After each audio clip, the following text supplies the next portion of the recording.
The word workshop, of course, is a fancy term. Conjures up all sorts of odd ideas. We're here.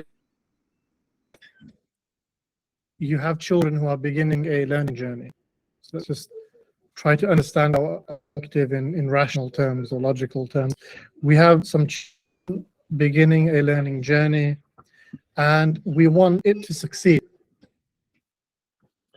Success often doesn't come easily. We've all experienced failures in life, I'm sure.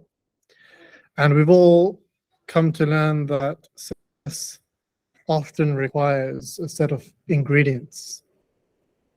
So rather than the term workshop, perhaps a better name why we're here, if we're trying to answer that question, is just we're here to we have a successful learning journey for our children who are beginning next week. This is the first of a series of conversations that just seek to address that one question. We want to have a successful learning journey ahead of us. Today, we can only focus on some topics, and we're to focus on what we've called expectation setting. But again, that's just a fancy term. What are we here to focus on? Things which is where we are now, seem to be the most sensible conversations to have. The conversations that are best to have at this point. And the other quote-unquote workshops that we will have will hope to address other conversations that we also need to have at the appropriate times. Okay. So I think that's a good way to begin so that we understand why we're here. What is the objective? Today we're going to look at a series of limited points, 5 in total, and introduce these 5 topics to generate a conversation. How active that conversation is, how dynamic that conversation is, will depend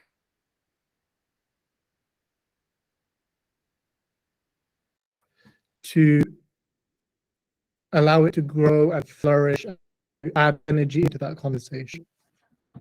So today we're going to explore, I'll begin, and we'll explore a couple of principles here, outlined here as point 1, the fact that parents are primary stakeholders, to some questions around cultures and habits. Ali Ahmed will take over at that. We'll probably have a little break depending on if we need one, maybe a short opportunity to get some water or tea or something of that sort. Ali Ahmed will take over and at that point address 2 fundamental habits which are applicable, as we said at the beginning of this journey that we're taking. And then I'll close off just in speaking about what I've already mentioned, that we have forthcoming workshops. So just to give you an insight in terms of what the topics are, what we plan to look at. An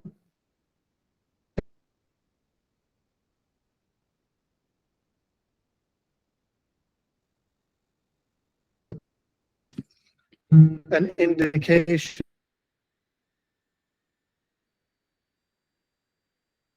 of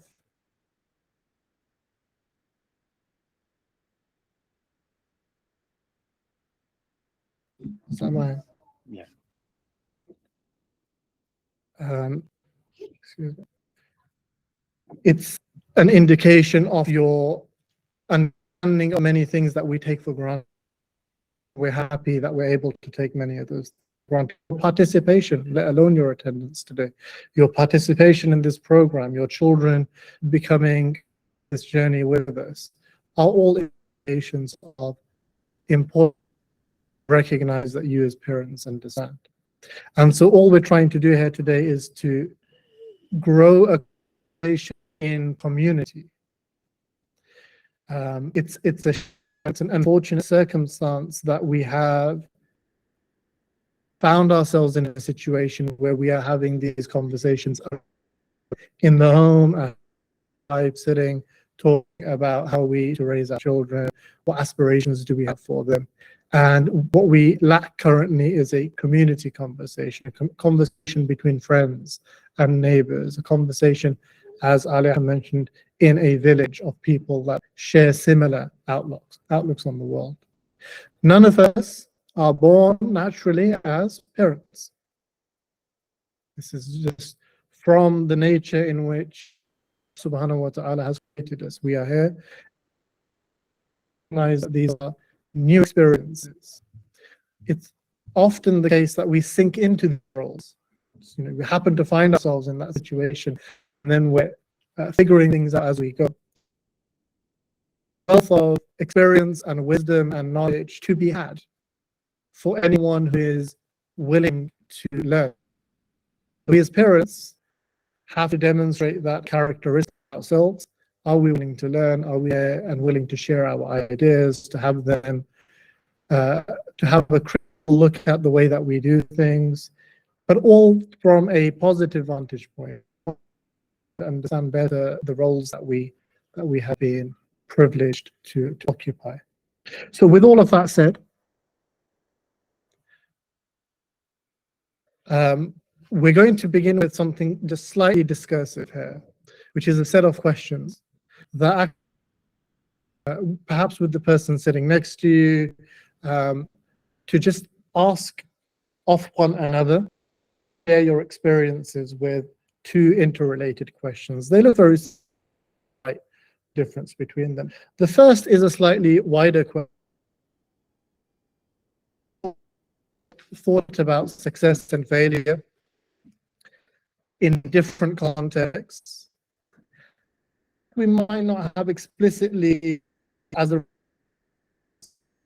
really thought about what ingredients are at play when it comes to succeeding or failing a project or a task or a goal.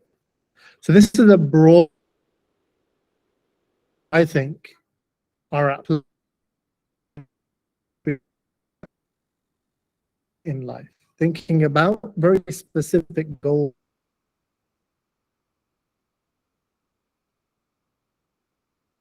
Or projects. I'll give an example. Narrows about to identify a particular ingredient, a particular thing, which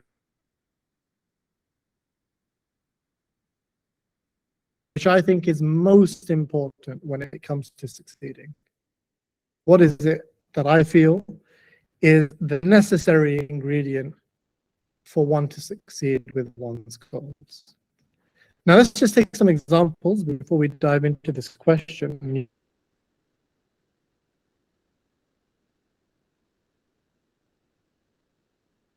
Of life, Harvard, intention, or a wish at least, to memorize a large portion, if not all of the Quran. It may be a goal. Somebody might have that goal. Someone else might have a goal. I wanted to study the Arabic language. I want to learn it and develop a strong relationship with it. Somebody else may have a goal for someone else in their life. So you may have, I want my son or my daughter to become a great sportsman or sportswoman in a particular sport. I really want to encourage that for them. I think it will be for in their life. There are no goals that people have. At a goal business, you may have some sort of objective of that sort. I want to launch it and I want it to be a success. So think of whichever examples come to mind. That's a good starting point. Have I had goals? What goals do I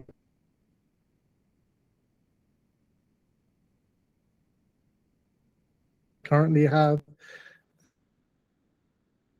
The objectives, whether it's, and then take either to the right or to the left of you, and let's share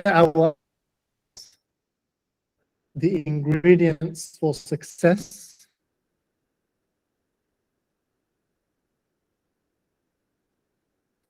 and failure on the one hand, and hopefully you might be able to identify some particular ingredient that you think is crucial for success. So we're going to give you guys 3 minutes, 4 minutes this is where we said it's about participation. So this is an important stage to not only reflect within yourself, but you have to learn to share and communicate your ideas with people. So ahlan wa sahlan, take a moment to compose yourself. And can I add that we should While you guys get ahead with contribute. Bismillah, if you can have a quick. Yes.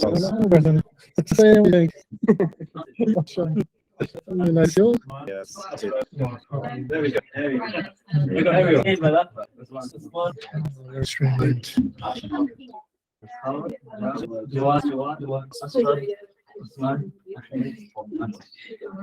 Yeah, we got the whole.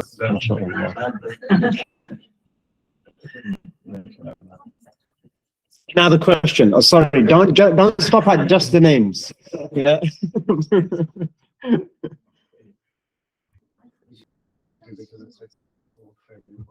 you, but what, I'm just going to go help myself.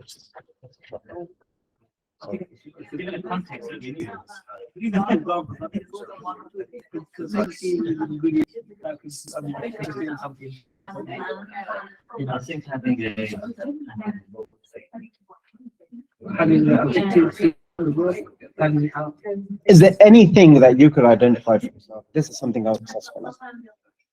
In a general sense,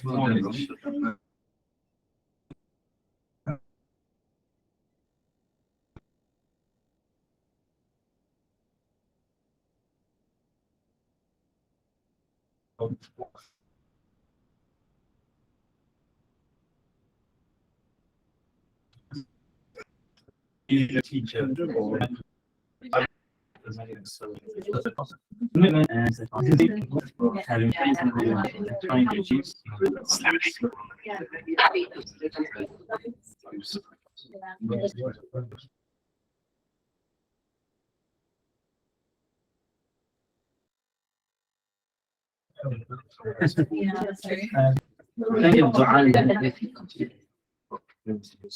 Go ahead.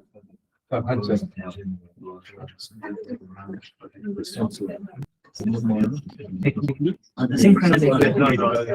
gonna go like, this is why my Lamborghini doesn't come out good.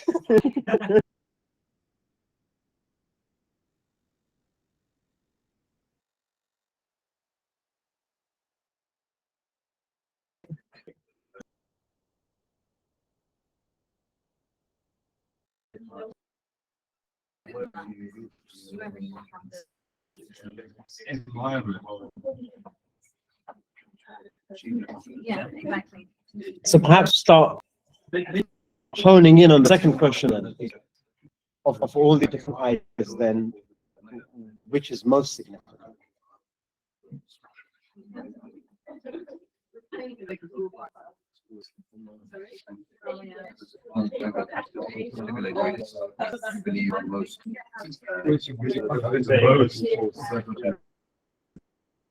So you said that knowledge has to precede planning. So is there any rationale for any one of these having precedence over another? What would be most fundamental?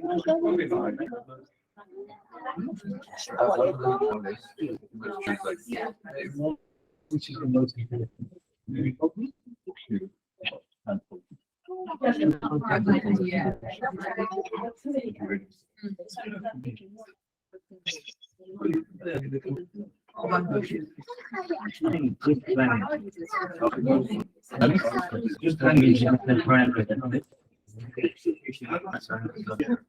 And there's knowledge. And that knowledge is not good plan.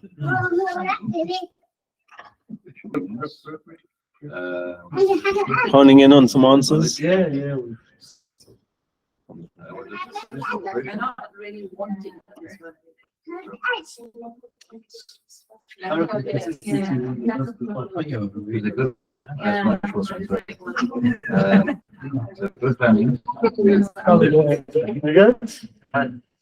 Come up with anything interesting? You find out, and then it's good to bring it back.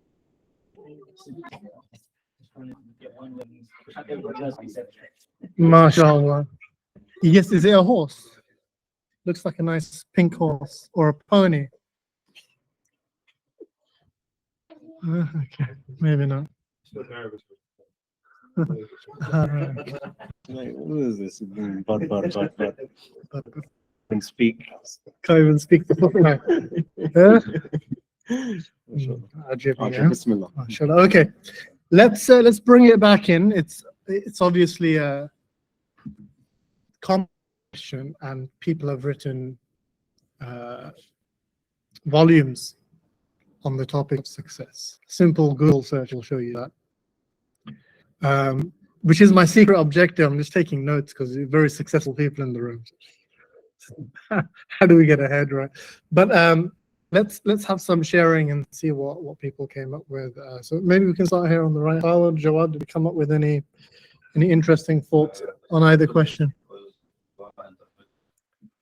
And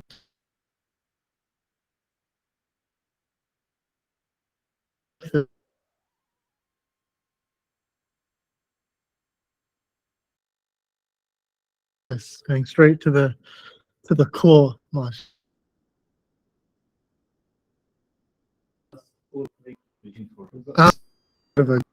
That's fine. Consistency. Consistency.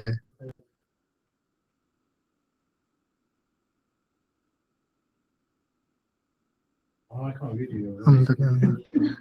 And Objective, planning, you need a teacher, mentor.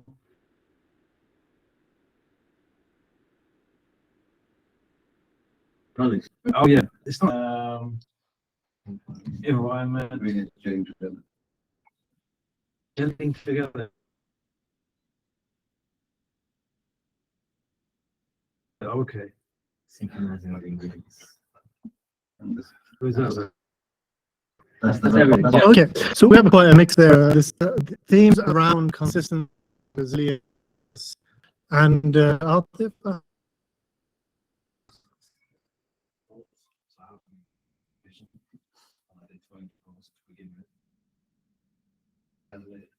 And the planning around it, the structure of moving that forward. So if there's a support networks when that works, and then the consistent. So then within that, having understanding where you're going to escape to be productive, and then be consistent with it, carrying it through. Alhamdulillah. So you, it's like a philosophy, beginning point, and how we better onward from that. Very good.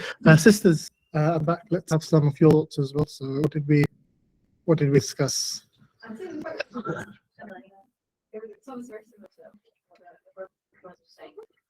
And always similar to what this point of topic was saying motivation and accountability. And accountability. Okay. So motivation and accountability, because they work together. Motivation is often seen as an motivate, but accountability is like an external factor that you can utilize. Really interesting. Okay. And yeah.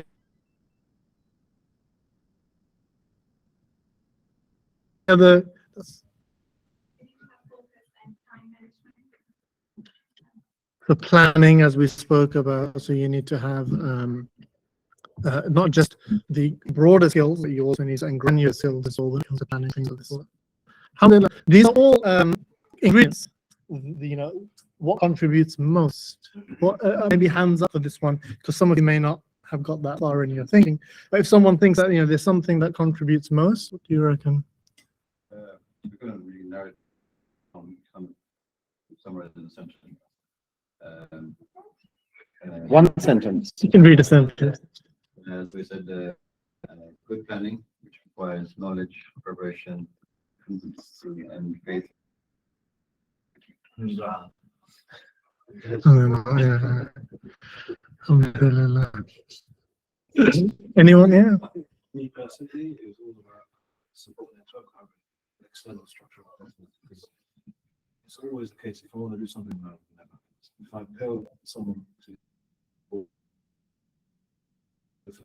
through some instruction, I'm much more, and that's been just been trained with everything. Like if I want to work at home, that's paid. If I want to study at home, if I go play on it's always like so. Remind me we're charging more.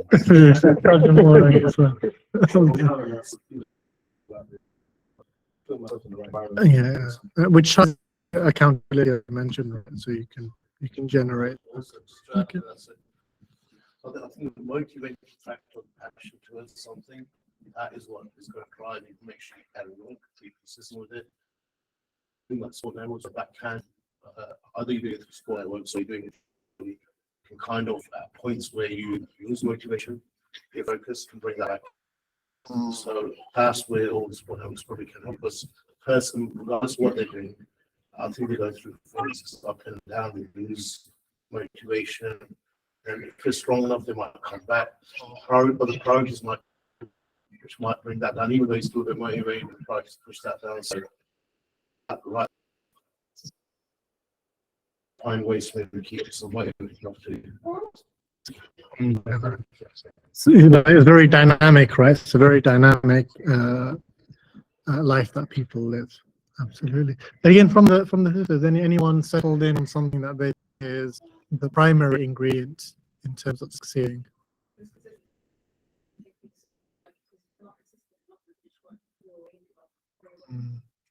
Okay, so these are interesting, and it's a hotly debated topic, and it's something which I encourage people to read more around. I'm going to just briefly mention what I think, if as the most important ingredient, but definitely in our top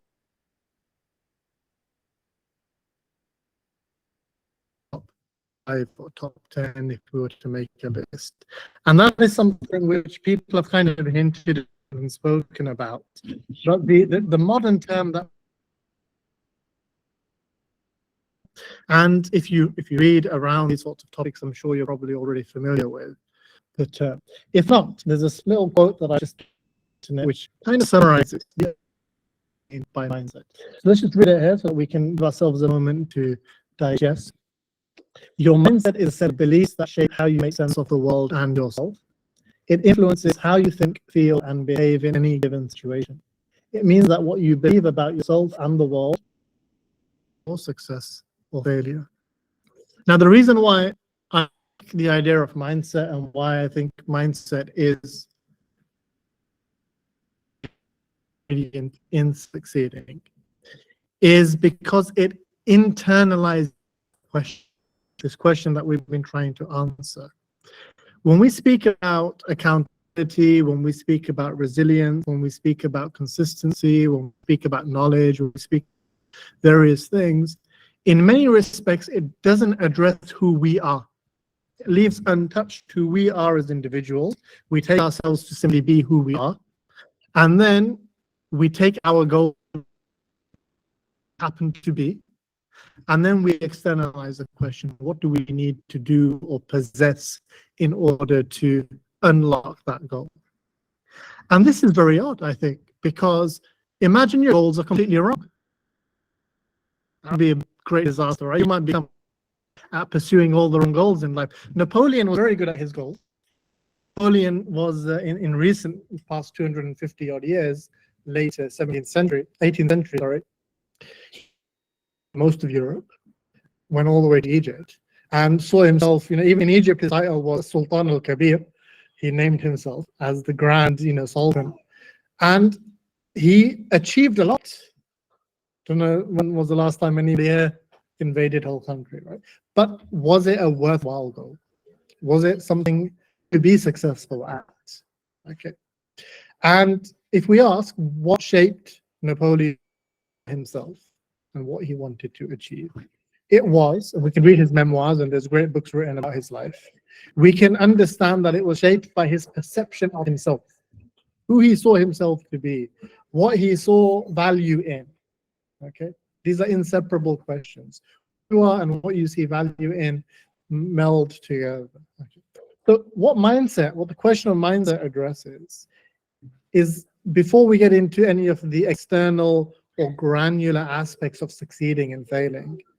We recognize that our successes and failures are determined by what we hold to be valuable, what we want to pursue. There are many people for whom the exercise of power is a great value, and many are very successful at becoming powerful in the world.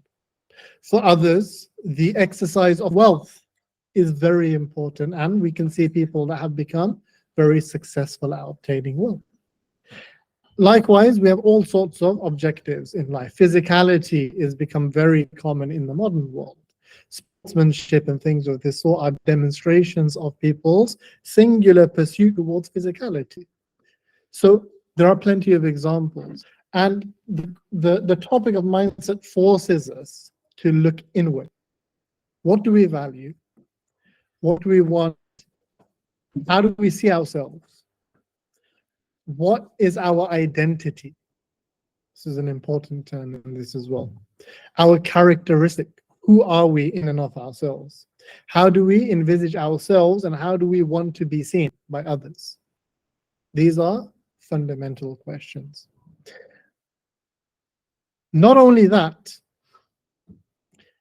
all of you will have noticed in life that there are certain pursuits that you never fail to actualize.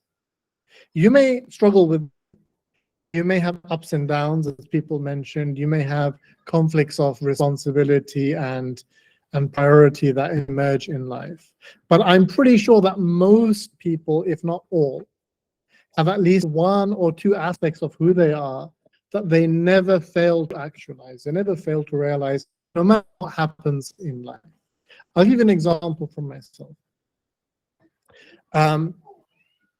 I love to read. Reading is important to me. It's part of my identity. I view it in those terms. It's part of who I am. It's not something I do. Reading, for many people, if you ask them to introspect, you'll realize that they do.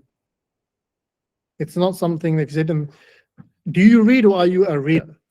If you ask that question. And most people read. They're not readers.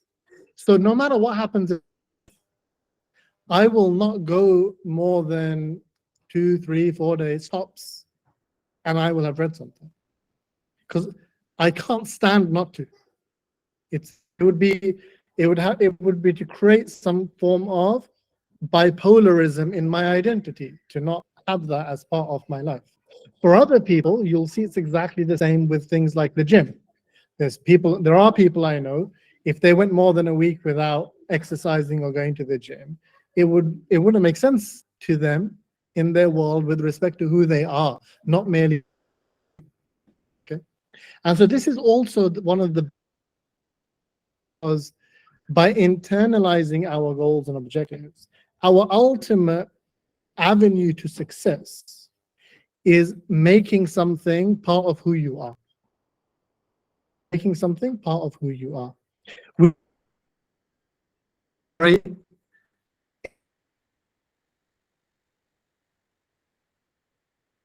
How powerful the idea of mindset and identity is. The human brain is a magnificent creation. The human brain is so that it has all of this architecture, it has all of this mechanics in order to avoid what we call dissonance. Dissonance is when two things conflict with one another. When two things don't go together, our brain has all sorts of mechanisms to deal with it. I'll give you one example. Everybody, or you may have come across this when you get these random posts on your social media where you have kind of scientific facts that are very popular and people share them. One of them, to remind you, is that human vision has a, people may have come across this, that our vision is not 360 encompassing, or whatever our panorama is of vision. It's not completely there. And there's anatomy behind why that's the case, because your optic nerve has to sit somewhere in your eye. So where your optic nerve sits up, there are no apparatus that are responsible for your vision at your eye, where your rods and cones would normally be in order to take in the light and form an image. There's a certain place where the optic nerve has to sit to join to your brain, essentially. And so we all have a blind spot. That means technically there should be somewhere in our vision where there's like just fuzziness. We can't see, it's just a blank spot, like a dark black spot somewhere. But when was the dark black spot in your vision anywhere? Probably never. The case because I'm making it up? No, you can go and Google this later, right? It's because your brain steps in. Your brain steps in and says, well, that would be a bit of a dissonant thing. There'd be a bit of a conflict. That person is supposed to have visions, at the same time not able to see something. So your brain actually comes in and smooths it all over. It makes up some reality that's not there. It makes up a bit of color and it just patches over what's other. This is one example. Another example of what the brain can do. People suffer trauma at a young age. This is not uncommon. We have all sorts of traumatic experiences in people's lives. What does the brain do? The brain steps in. It will mask over memory. It will remove things completely from memory. It will reimagine other things that have happened historically, all to prevent a person from entering into this violent, dissonant situation where they have conflicts within themselves and who they are. Why am I mentioning these examples? It's to show you the power of your brain in fulfilling what is part of who you are.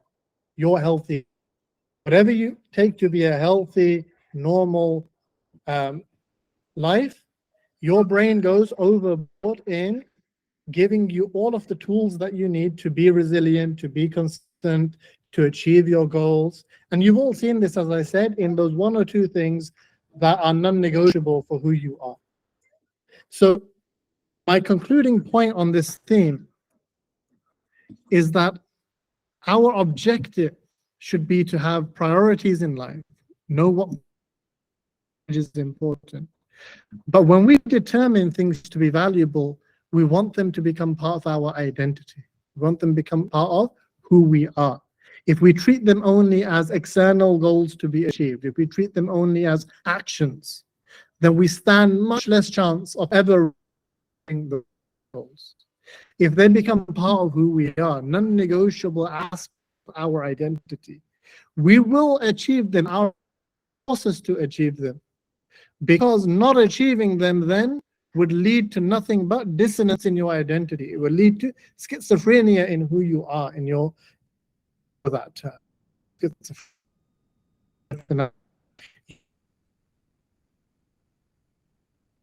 Within yourself at the accomplishment of something, but you will force yourself to find ways to succeed with it. So this is a starting point for our when it comes to our children. Ask some very important questions about raising our children. Is it a task? Is it a set of some actions that we are doing? This is what it means to us to raise our children. Or inextricably part of who we are.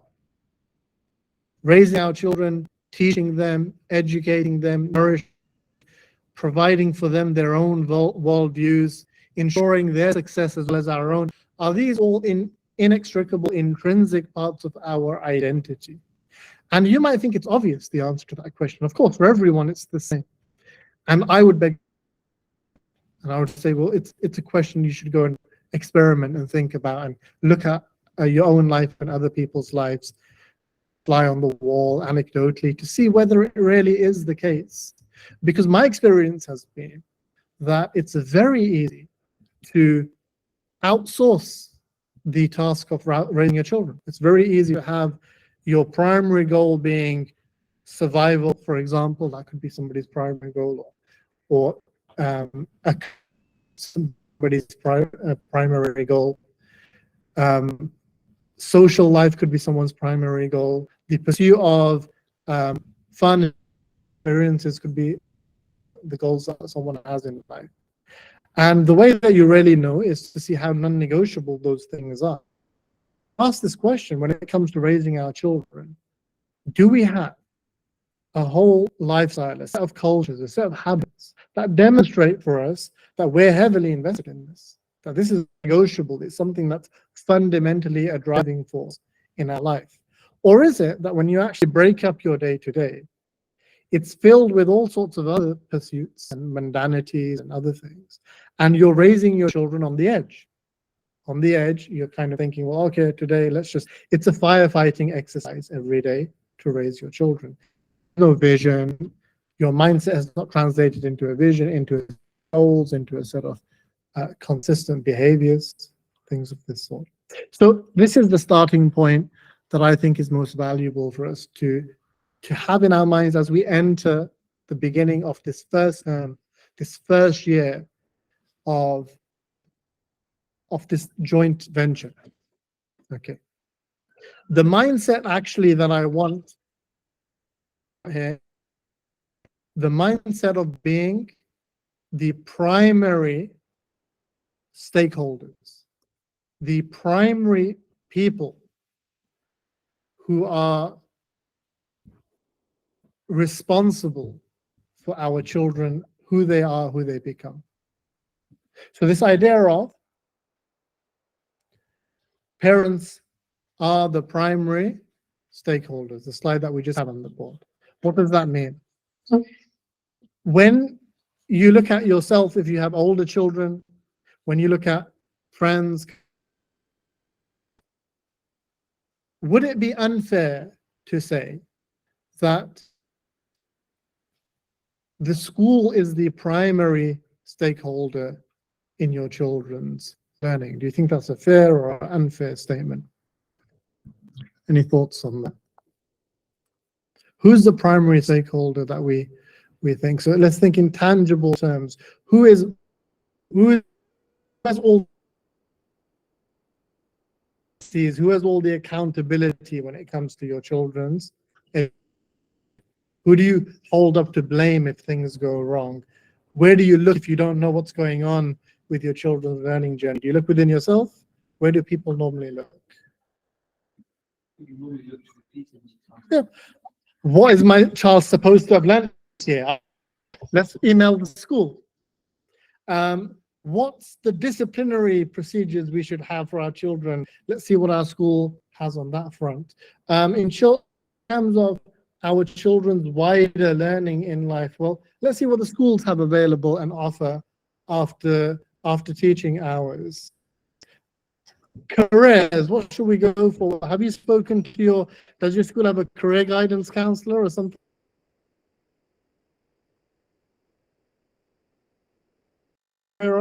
It seems like we've had to outsource this responsibility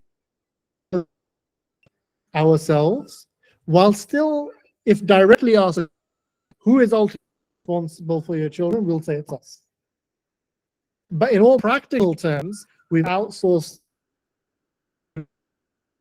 And so it's important as we begin this new journey that we do not replicate these psychologies. This is not our goal here, to replicate these psychologies. And it would be improper for your children to come along on this learning journey while essentially you're replicating, thinking, well, I don't know what's going on, but I just put my children somewhere that I think is, inshallah, more healthy. Don't any more than that.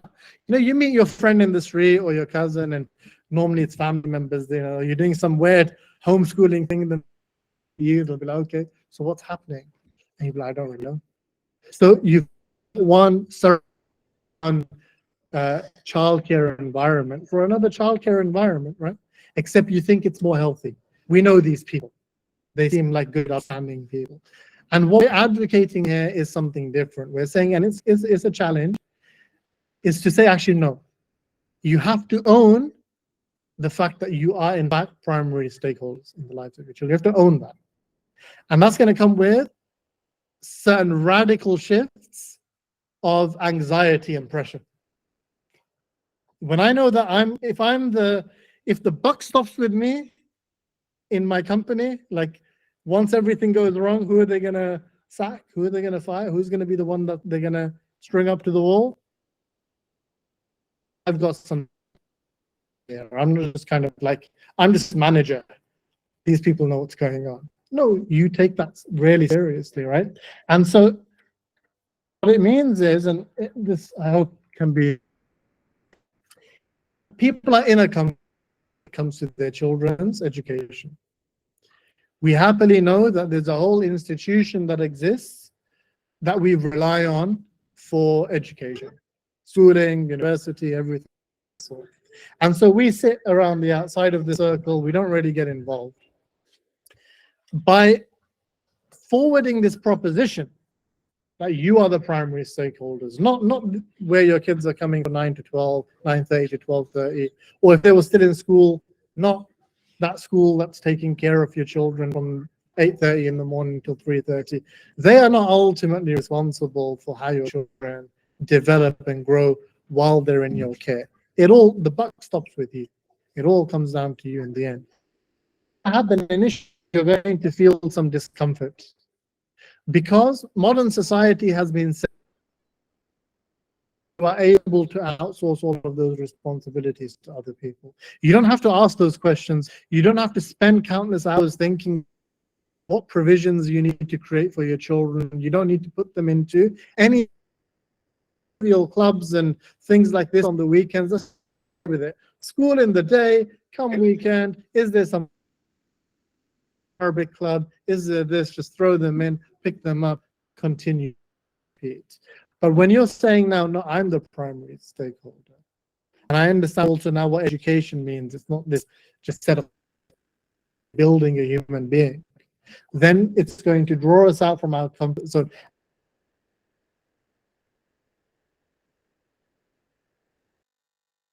And anxiety.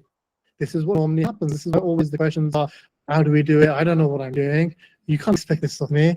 And then normally that fear and anxiety to the comfort zone that you came out for. I be as good as school. Like, can we make sure that there's assessments in place so we can see that they're not ruined by you guys and they would be learning as good maths as they would be if they were in years in school or something like this.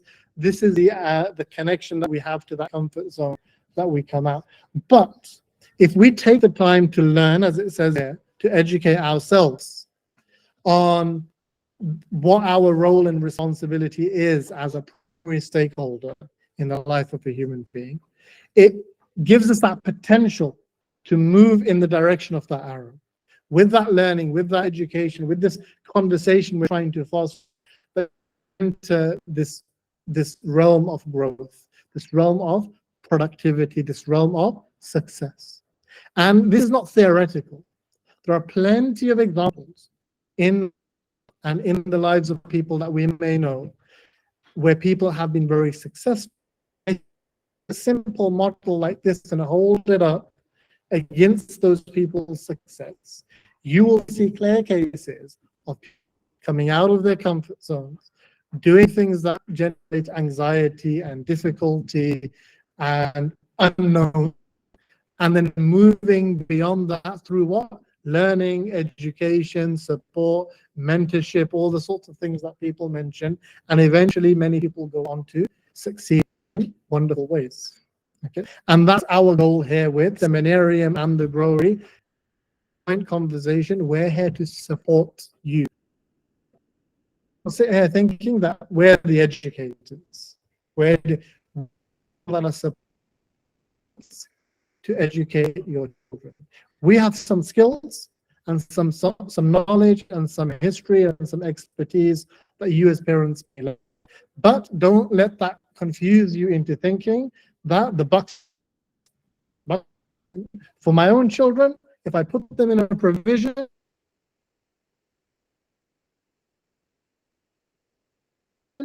whether I'm paying for it or not, even if I'm paying through the nose for it, doesn't give me the right to think, oh, it's with them now.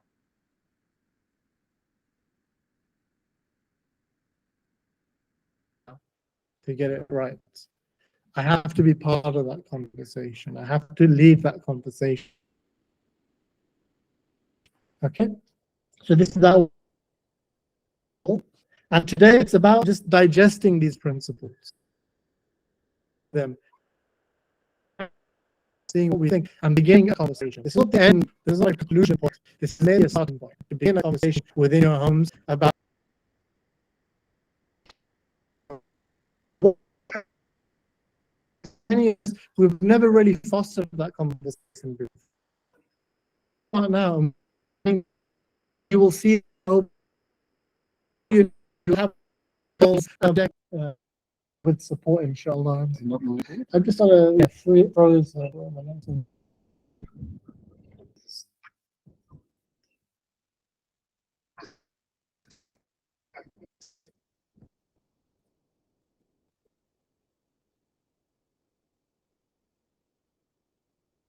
Otherwise, we can't take that.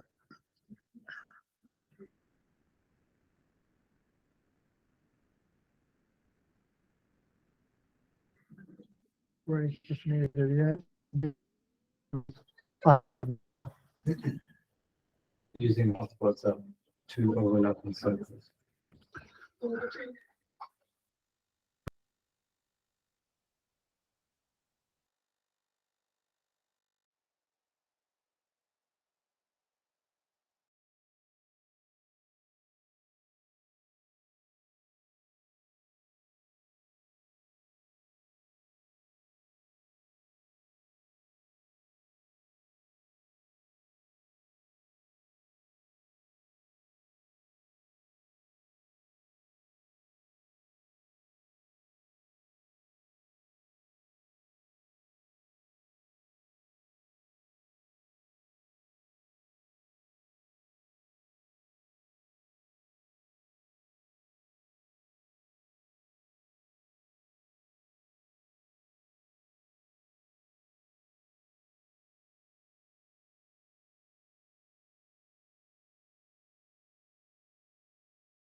Yeah, just take a seat. Okay. I'm going to speak briefly about habits and cultures and then hand over to Ali Ahmed, where he'll be speaking about certain aspects of the day-to-day, which I'm sure everyone's interested in. But one final question, which we're not going to go round and deal with, just in the interest of time. There's a set of questions here about cultures and habits. So once a mindset is in place, as you have all demonstrated, there are certain questions about how we go practically about realizing these goals that we have. And typically it devolves into what we call cultures and habits. Cultures are something which are slightly broader. A culture is about your whole attitude towards something. And then the habits are how you often realize your culture. So a simple example. I mentioned earlier a mindset with respect to myself when it comes to reading. I have a certain mindset with respect to that task or that attitude that I have. But a culture that I have in place is that my life is imbued with opportunities for reading in so many ways. I have a book club that I hold here in Slough. I have a book club that I hold in Oxford. I have a religious literacy class which is book-based that I hold online and in Oxford. I have a new religious literacy class that I'm starting in Slough, which is book-based. These are just 4 things. Then I have studies at university, which is book-based. I have all of these cultures, all of these ways in which my ambition to read is realized through them. And then I have habits. When I wake up in the morning, I have the luxury, a tawfiq from Allah subhanahu wa ta'ala, that I'm able to, as part of my study and work, I read in the morning. So after Quran with the children, 8 till 10, 10 to 12 is my time to read.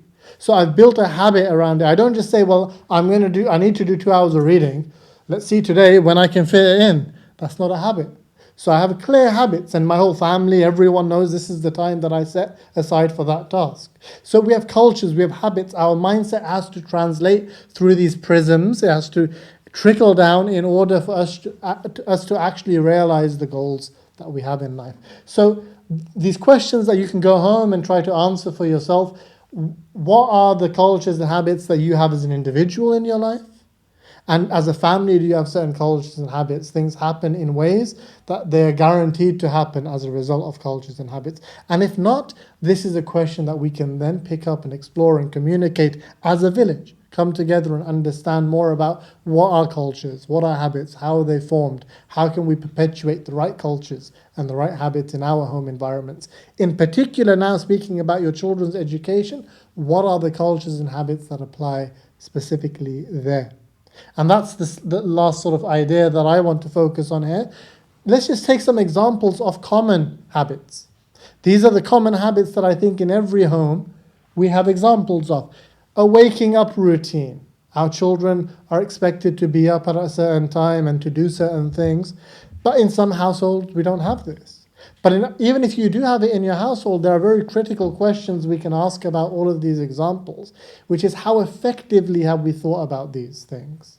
Do your children wake up and do they have any added routines in terms of dressing themselves or learning how to dress themselves, understanding the autonomy and ownership they have over their bedroom, for example?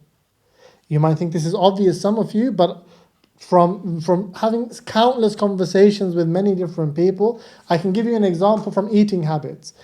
A whole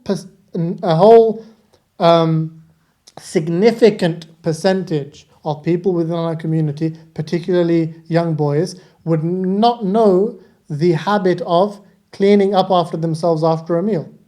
This is a known habit in our community. You eat, you leave, women folk come, pick up plates, put them in the sink. This is a known habit. This is a disastrous habit. But it exists. It exists in our communities. We have not really worked to develop certain things. Hygiene.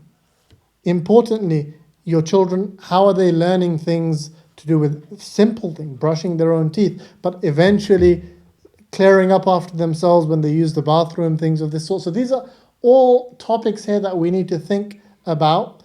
It's not to say that they don't exist in our homes, but we have all sorts of learning that we can benefit from with respect to all of these sorts of habits. People have all sorts of disagreements about things like sleep routine. Do your children go to bed at a certain time, or are you fine with them staying up till 10 o'clock at night? These are different in different households. This is all stuff that I've encountered. But if your kids are staying up to 10 o'clock at night and then you want to be doing Quran with them at 6, 7 in the morning, that's gonna pose its own challenges. And when you start getting your mindset correct, you may realize that I want Quran to be a huge aspect of my child's life. Well, it's not going to happen randomly, and it's not going to happen in between you trying to shuffle them out of the door to get them to school and picking them up for a football club in the evening. Things have their appropriate times. One of the things with Quran is morning has always been best. It's been a ma'ruf, it's a known habit for hundreds of years.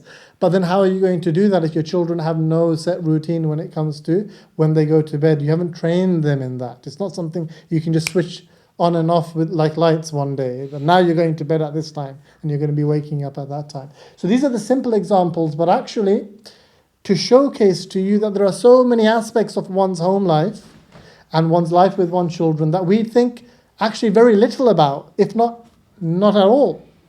Yes, eating, walking, waking, sleeping, all of these things. But what about communication? Have you actually thought about the way that you talk to your children and your children talk to you? Have you thought about your choice of language, vocabulary, conceptual knowledge, the topics that you're willing to speak to your children about and how? All of this seismically impacts the way that your children grow and learn. Am I willing to talk to my child about a grown-up topic? And if so, how? Do I babyfy my language? Do I infantilize my language when I talk to my kids when they're 1, 2, 3 years old? If I carry that on for too long, that's going to have its impact. Do I self-censor the language that I use in terms of the difficulty of words I employ with my children? Or do I take the frustrating effort of sometimes and quite often using normal words, even if they are a bit more challenging, but going through the efforts of getting my children to learn those words and know what they mean so that they can start picking up that language and use it in the way that they talk? These are huge things, and to be honest, in most households, this conversation has never been had. Okay? Introspection. This is a trained phenomenon. Many adults struggle if you ask them to sit still, forget about the world, go within yourself and think about yourself and your thoughts and your ideas. If we struggle to do it ourselves, How are we educating our children with respect to introspection? Restorative practice. Give that back to your brother. Go to the naughty step. Say sorry. None of this is restorative practice. None of this is teaching a child to learn about the injustice that's been incurred in a healthy way and learning that they have responsibilities to restore rights to people. That's how you teach restorative practice, right? Curiosity. Self-directedness. We've spoken about, clearing up after yourself. It's only one example of self-directed behavior. I work with teenagers, most of whom can't study because they've never learned how to self-direct their learning. School does everything, then you get a tutor to do everything else. But if you give them a book and say, right, now you're learning, they can't learn. So there are all sorts of examples of habits and cultures which are beyond the things that we may have given some attention to, which are on the left-hand side. And so here it's only to shine a light on this and to show you why you are the primary stakeholders. Because at school, that word that we're trying to get rid of and we always sink back into, at the growery, we're here to support and do some things, but we are not there at home with these children, teaching them curiosity, restorative practice, communicatory skills, things of this sort. And you, as parents, are not born with these skills either. So it's a conversation that we have to develop and create the mechanisms around which we can explore these ideas, develop them, and apply them within the home. So today, as I keep saying, my final point, we're starting a conversation. Because at this point, what people are thinking in their minds, okay, it seems like we need to go into each one of these now and tell me what to do. No, it doesn't work like that, because then it's coming from me. It's coming from us. We're leading. We're having the motivation. We're the ones who are generating it. And you again view yourselves as passive recipients, able to exit the conversation whenever you feel free. But it doesn't work that way. It has to come from you. Just like the old adage from our tradition as teachers in the Islamic tradition, when a student comes to you and says they want to learn, you set them off with a task. You want to come and memorize Quran with me? Go and learn Surah Baqarah and come back. When that student comes back, then you know you're dealing with a student who is going to work with you. If someone comes and they're not willing to start anything until you're there to start it for them and with them, it doesn't work well most of the time. So come back with that energy and lead the conversation through whatever communicatory tools that we have. Begin the conversations. How do we start developing these skills? What can we read? What other settings can we create in order to generate these conversations? So I stop here and moving on to Ustad Ali Ahmed, talking a little bit more about the immediate things of the growery itself. Can I swap seats with you? I'm going to stand. Sorry.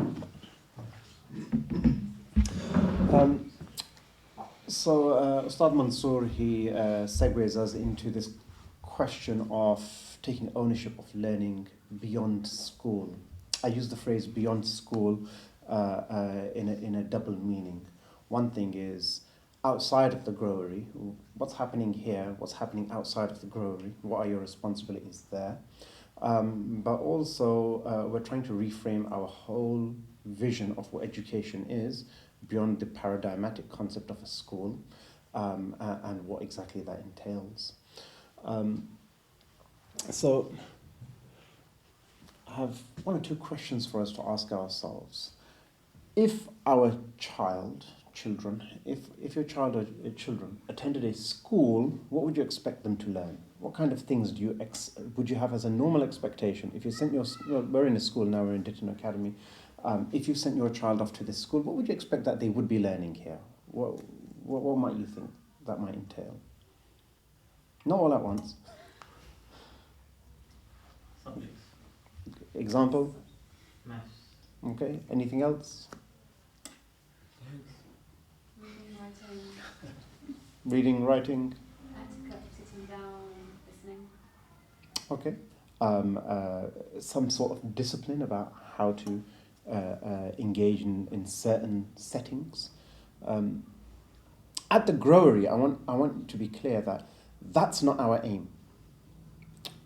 I don't mean that as a negative thing. We need to smash the idols to get to where we're going. Okay, so our aim isn't maths and science and how to sit down and be quiet. That's not our aim. Okay. So what is it all about? The growery, it strips back the school day. This is really important for us to understand. We're going to be coming in for only a few hours during the morning. That doesn't mean that now, once my child comes back to me, 12 o'clock, 12:30, whatever it is, that's it. I can just, here's the phone, kid, sit down, I'm busy, I'm doing something. I've got something more important to do than you. That's not the aim. The reason that at a growery, the school day is so condensed and stripped back is to allow you the time to do what Allah wants of you, of bringing up your children. Bringing up your children, it's such a rich idea. There's so much going on in there, from teaching them etiquette, from teaching them how to consider the sacred, from going and keeping family relations, from exercising, stretching, and all of those other things. All of that learning and development is in your remit. That's not my responsibility as their school teacher. That's not so-and-so's responsibility when you send them off to the primary school, and this is a mistake that we've made. What we need to keep in mind is that we need to ask ourselves, what are we doing with the rest of that time? We don't want to waste that time doing the wrong stuff, just working on the previous assumptions we have, looking out of our window, looking at what everybody else does. Yes, you need to entertain your children. That doesn't necessarily mean switch on the TV and dump them there, or even worse, the smartphone. Yes, we need to educate our children. That doesn't mean take them off to the tutor and start getting them doing that. We need to have a broader, richer idea of what is expected of us in the journey of educating our children. We need to take ownership of learning beyond just school. Brings us to our third question. I would like you guys to break off, have some conversations, try to speak with different people. If this quarter of the room sat together, try to move around and speak with somebody on the other side. It's really important. We're all taking water from the same well. We're all using the same well. If we don't know each other, if I don't express to you what I am all about, and I don't know from you what you are about, if we're not having that conversation, the well will get polluted. And this is one of the big anxieties we have with schools. This person has come along and they've thrown their own masala in the mix. And that person's come along and they've thrown their own masala in the mix. And at the end of it, you don't have a biryani. Okay.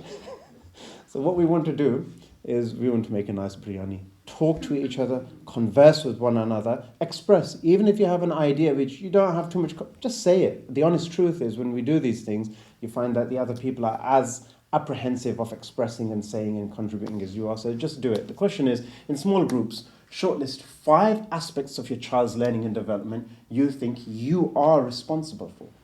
Okay? What I'm going to do is I'm going to give each group a piece of paper and a marker. So just to quickly read through, because some of them are a little bit small. So we have 5 here. Hygiene, behavior. Oh, this move, yeah. Okay.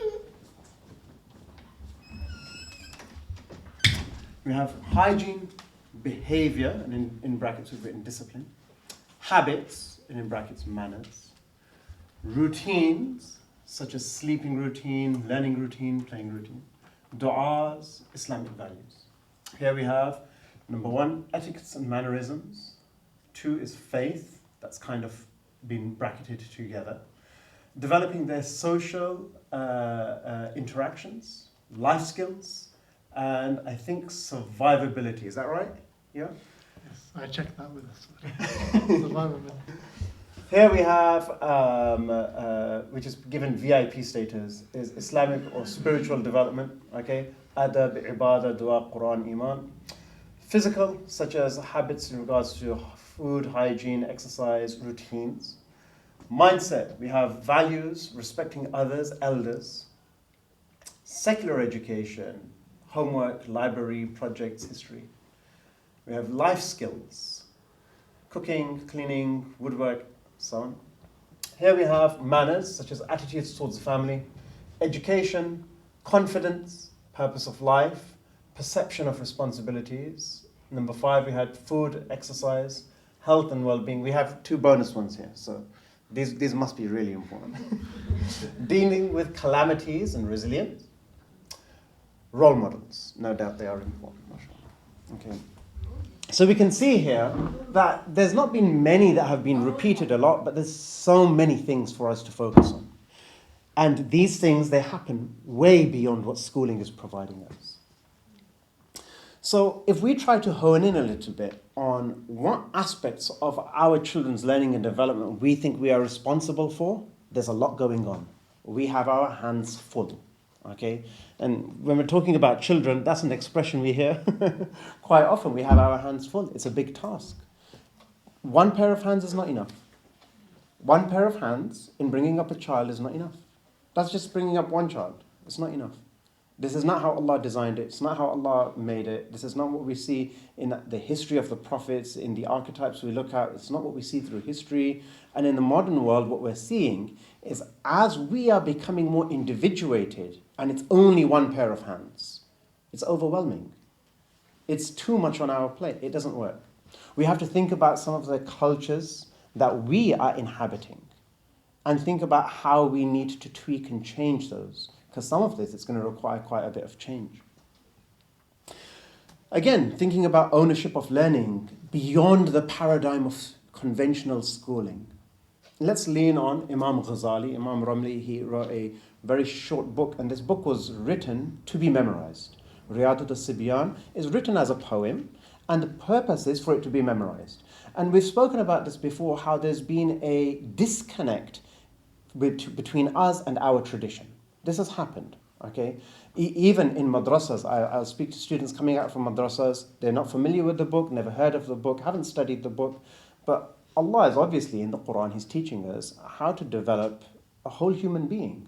And this is out of our mind, it's on the periphery, we're not fully focused on it, and this is something that we need to do. But I'm just going to borrow some examples. I'm not going to look at a particular solution that was presented, but just the conversation piece. Maybe we might have different solutions.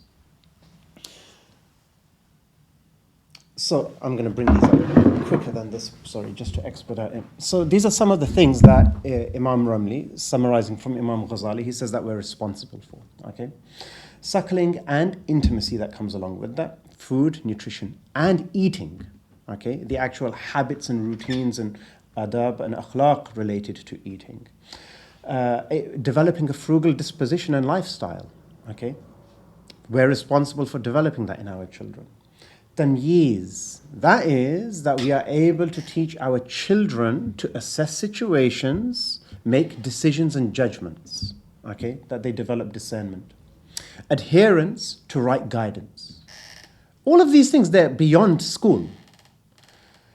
Understanding consequences. Discipline between sanctions and rewards, positive and the negative. Preoccupation, how you are busying your time. Repose and leisure. This is an important aspect of how we busy our time. How do we take such rest time that is restful? Nowadays, people are taking rest time and they're restless at the end of it. Company and social environment.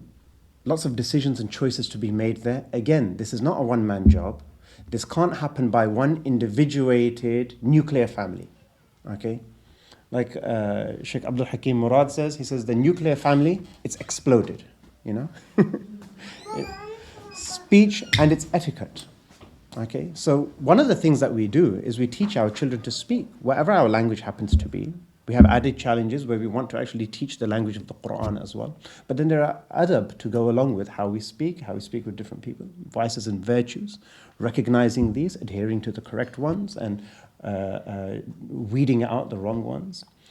Adab, in both formal settings and casual settings. Both have two different things, okay? Maturity and responsibility. So we've got to think about our child it's a moving, the goalposts are moving. They don't stay 3 years old, they become 13 years old. Things change. You know, bulugh is a real thing. Livelihood and rizq, this is one of our responsibilities. It's not just about having an education and being rich. We have a whole different paradigm, different things, different concerns we're thinking about.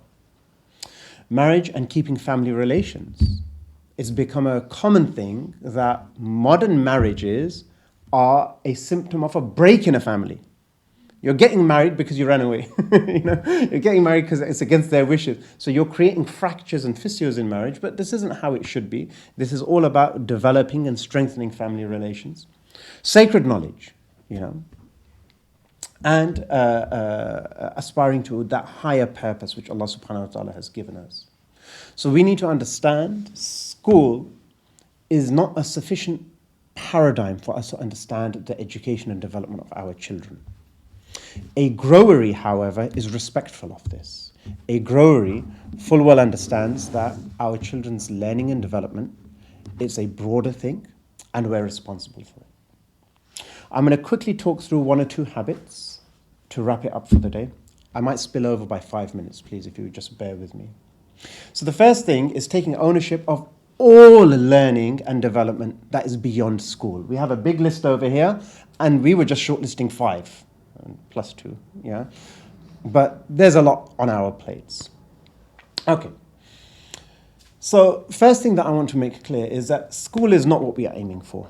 So if you're sending your children here at the growery and you're expecting us to do what school does, no. We're doing something slightly different. We are supporting you in parenting and in the upbringing of your children and everything that entails. Together we shall surpass a limited notion of a child's learning and development, inshallah. B, outside the hours your child is at the growery, there is much to do for which we must take responsibility and we must work as a village together. Once your child leaves, 12:30, you've picked them up and gone. This is not time for you to then neglect your child's learning and development. This is time for you to be intimately familiar and intimately engaged with your child's upbringing and development. So it brings us to a question. How? How do I go about managing my child's learning and development outside of those schooling hours? Okay. So we need to complement the learning and development that is happening within the growery. This is the first thing, okay? In the growery, your children are going to be going through the phonics and handwriting and reading and math and Arabic and world learning and so many other things. There are going to be things that are going to be coming home. I don't like the phrase homework because it makes it sound like the primary place of learning is in a place called a school and homework is just extra. It's just frivolous. It's not as important. No, this is not how children are educated. The education starts with you, and under your remit, there is a part of it that's happening at the growery, and under your remit, there's a part of it happening under your watch, under your supervision, through your support, your talking and speaking and engagement with your child. You need to be fully involved. So some of these things will be be directed by us, but performed by you with your child, okay? I don't want to use the word homework. Still thinking of a better word, okay? This isn't all going to come at once. I have an example here, like a reading record. We will be assessing each child's reading ability, and according to their ability, they will be set reading books. That reading, the teacher at school can do it, but then the teacher is spending that intimate time with your child. There's no reason that you're not doing that with your child. And the modern world will benefit from this kind of idea. Sit with your children and read. Listen to them read. And there's one or two things just for communication between yourselves and ourselves, that we will note what book is being read, what's read, where did we finish, how we're progressing. You know where your child's education is. We know where your child's education is. And working together like two hands, we'll be able to forward this, inshallah. It won't all come at once. You're not going to have a piece of homework for all of these areas every single day. But you'll definitely have more than one each day. We will warm up to it as the weeks progress, because we all need to change our habits and routines. And reading, however, is going to be daily. Okay? And I don't mean just hand your child a book and say, go and read it and then come back to me. No, you need to read with your children. Okay? Habit number 2. And this is again in regards to complementing the work that we are doing here in the growery, complementing that at home. Attend all the workshops. Whoever is not here today, they missed out. And they're at a loss for it. And it's not easy, can I just send you the presentation? It's not easy, can you just send me the recording? It's not easy, can you just film me and give me the 5-minute summary? We have to cut out the time and be investing in ourselves to better parent our children. One of the reasons why we asked everybody to make arrangements for their for childcare between grandparents and aunts and uncles and neighbors and friends and family is because we need to be distraction free. None of you would take your children off, to the hospital where you're working or where you're an accountant, or we wouldn't do that. Why? Because we need to be distraction free. Right? Imam Sahib definitely, I can vouch for it. He takes his children with him to work, mashallah.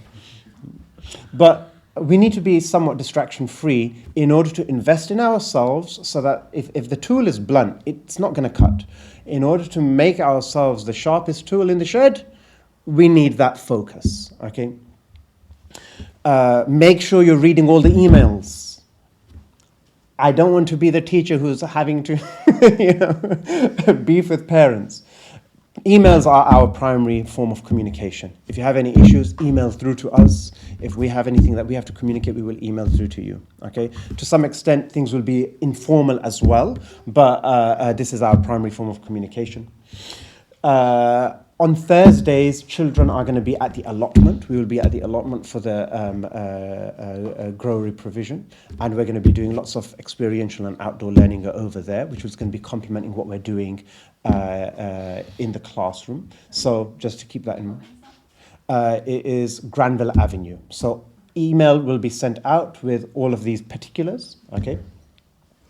Oops, where have I gone?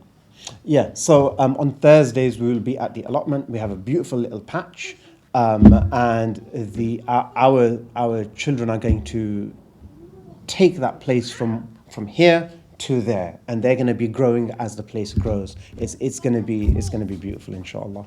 So I'll hand it over to. Okay, 2 minutes, and then everyone's free to go.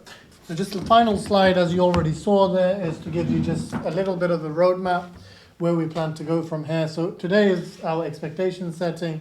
As you can see, we have some more hands-on workshops actually exploring key themes that you will use to help in the delivery of education. Just right? before you go, sorry, these workshops will be emailed out and you'll have the schedule. So reading, Arabic, mathematics, outdoor and cultural enrichment learning.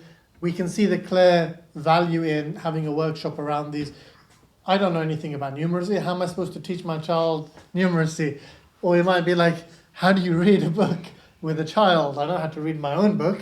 So we want to have those questions dealt with. They won't be myself, and I think Ali Ahmed has one of them, but we have our other teaching specialists, Ashfaq, we have Saad, subject specialism in these areas. They will talk to you guys about this. So come armed with questions even that you might have about numeracy, about literacy, about these different topics, and many other things will be covered that I'm sure will be new to you all. The final session I'll be back for, which is becoming effective parents. So we're going to pick up the themes of today's lesson and we're going to explore ways in which we can improve ourselves. It's a journey for all of us. There's many things I know now that I didn't know 10 years ago, and I'm sure 10 years down the line there'll be many things I know that I don't know now, and we all have many experiences that we can share.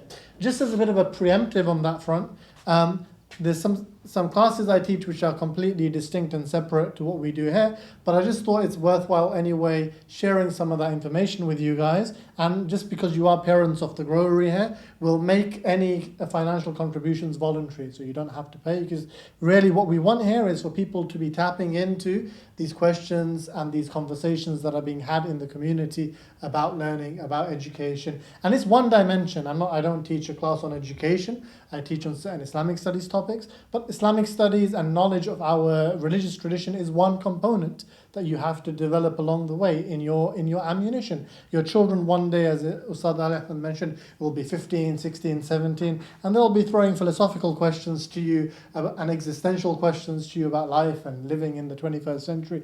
And we want to start preparing now for those questions, as well as the questions that they ask you about the sky and the ducks at this age. So just a bit of a preemptive there, but we'll really get into that topic at the end workshop this year.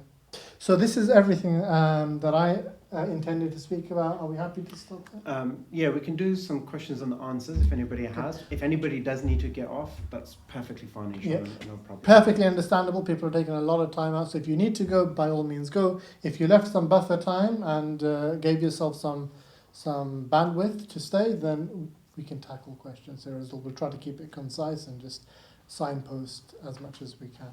So anyone who needs to leave, maybe go now. And then we'll just tuck into the questions in about 30 seconds. Only if you need to, Imam. Also, I was going like a long to go and lead the prayer. Okay. Well, if you've got a question, Yeah. hands up. It's very informal. Just any and all questions to do with anything. By the way, Monday, don't forget to bring your children to the Rotary. At the beginning of the day, you'll have some time to bring your kids in and see the learning environment.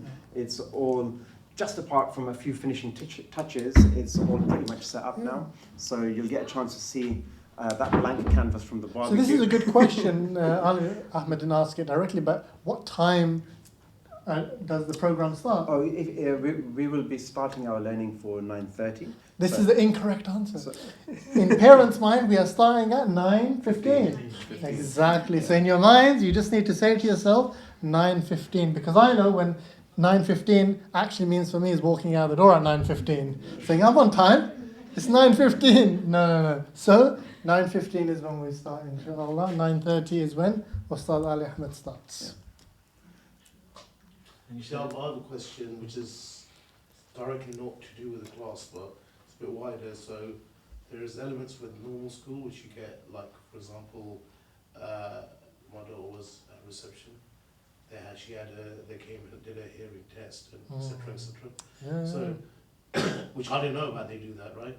Now they're going to check her ears just because maybe we're not sure, so they want to double sure, make it check. So areas like that, obviously, I would not know that they would have checked that. Great. Exactly. How would we know that, or is there any way we can like make sure that we can kind of keep up with what areas that we need to keep on top of in terms of from medical side?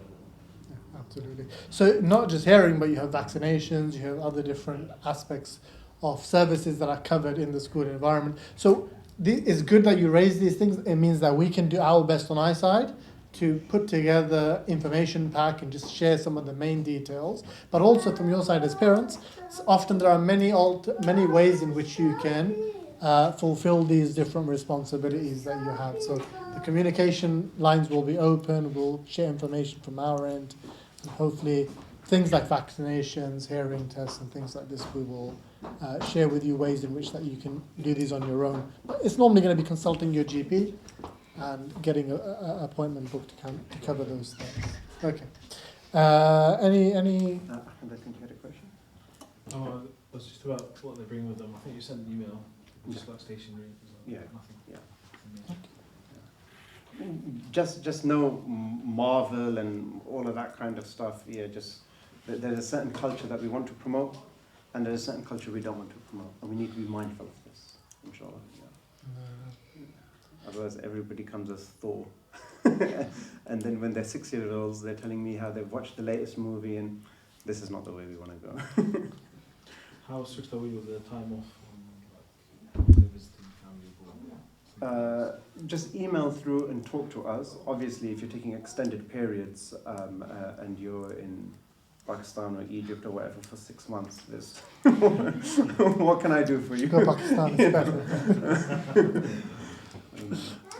But yeah, I mean, those are important things, you know. Like nowadays, the way it is in school, I can't take my kid to, you know, the coast or to go see some mountains or something because they have to be over there, and I'm basically banned from having any. You know, this is not our approach with it, but obviously we don't want to have a major intrusion on the language. But just contact us, speak with us. regarding allotments, I actually take my daughter, so usually Thursdays. Do you? To the farm in Pakistan. Excellent. So is it going to be, or will we do some instruction? Yes. Allotments? So we'll be fine. I don't need to take Yeah. This is integrated into the curriculum. Yeah, so the allotment is a feature of the education itself. It's not like we're just going this Thursday. Yeah, it's not just it's not a one-off visit. This is something that we're going to be doing across the learning year. and we're going to be developing. Does anyone have an allotment, by the way? Good. Invest in one if you can. There's often waiting lists, but it's a great experience for yourselves as well. My father has it at Granway. Yeah, I've already spoken to your dad. He's my mentor now. He's my sheikh. I gave him bayat.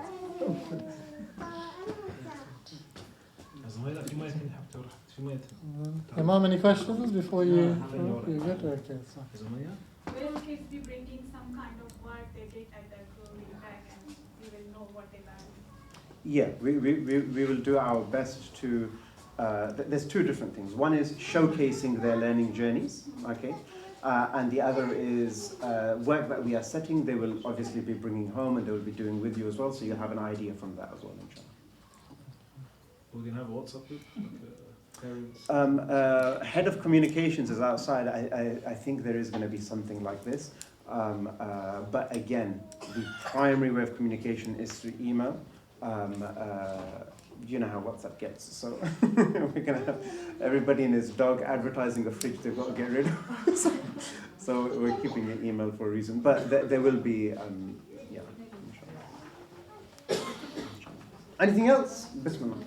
Do you have a tapestry event so that you might be doing online tapestry events, so like some schools they have their own online journal where you can see a person's child's work and comment on it, and it's a good way of kind of interacting with it. We're going to be using slightly different modes, like I mentioned, reading book. We're not going to be doing an online one. I know there's online reading records we can use. We're not going to be doing that. We will, what I should mention is we will have our online parent portal. That should be live in the next week or two. And then the rest of our website, that should be live by October half-term, inshallah. So the online parent portal, email will come out and it will introduce you to that as soon as it's ready, inshallah. So some of those things will be communicated. And just important, I'm reminded on that point, for everyone's good intentions and well wishes for this project, what you have to understand is that all of these things that happen external to the learning itself is just from the goodwill of people. This is the only reason we have a workshop here today, is because people decided to come and deliver it. In terms of, just to speak in the kind of black and white sense of things, the fees that you pay, they cover the time and efforts of our main teachers. Beyond that, everything that we do is because we want schooling to thrive here. And so as parents, don't view yourself as service users, and we are not service providers. We are in a symbiotic relationship of trying to provide something here that other people, not just you will benefit, but other people will look and say, this is an amazing thing. But how does it happen? It happens with your own intentions and wishing well for the success of the enterprise, getting involved, getting stuck in, always being optimistic, being overlooking of faults, understanding things can go wrong, looking for remedies and solutions rather than criticisms. This is all mindset change as well. So if we demonstrate this all together, you look at the best companies and the best projects and the best businesses in the world, what do they create? A culture. When the culture of the organization is strong, then the organization succeeds. So just something to bear in mind, inshallah, as we move forward at a very critical juncture.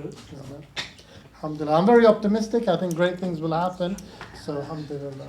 Any final questions, or should we wrap it up? Yeah, I think we're Jazakallah khair for your time. Yeah, there you go. All good to go. And, thank you to our childminders and the With the real heroes here.